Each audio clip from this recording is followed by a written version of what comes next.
The uprising in Iran moves into its fourth month. Thousands are at risk of violence and even death. Authorities are intensifying their crackdown with executions, and more than 500 protesters have already been killed, including 70 children and teenagers. CBN's Myra Yazardi has the story.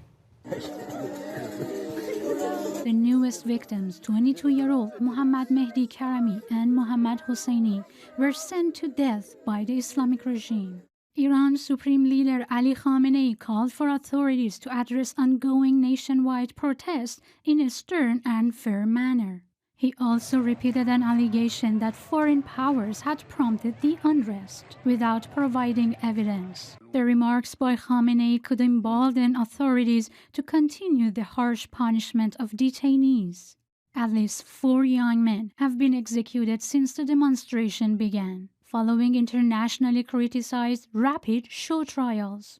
Germany's foreign minister accusing the regime of suppressing its people, warning that Iranian oppression and terrorizing of the population will have consequences. Meanwhile, Israel's prime minister during a cabinet meeting highlighting the regime's ongoing brutality. We salute the Iranian citizens fighting heroically for their freedom. They are sacrificing their lives for basic civil rights. They are exposing for the whole world the true and ugly face of the oppressive regime in Tehran, a regime that threatens its citizens, the countries of the region, and the entire world. Iran's Crown Prince Reza Pahlavi urges Western countries to take a firmer stand against Tehran, writing democratic countries should expel regime's ambassadors and recall their ambassadors. They should follow the parallel path of maximum pressure on the regime and maximum support for the Iranian people. The UK, the United States, France, and Germany must officially stop trying to revive Iran nuclear deal.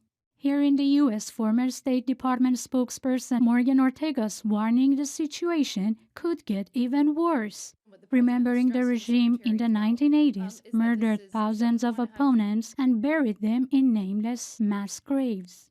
Ortega is urging, among other things, that countries worldwide should recall their ambassadors from Iran and offer to return to the Iran deal, return all UN sanctions, and ban Iranian officials from foreign travel.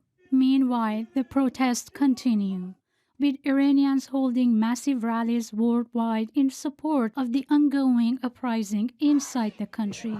It began in September following the death of 16-year-old Mahsa Amini while she was in police custody for not wearing her headscarf properly. Myra Yazardi, CBN News.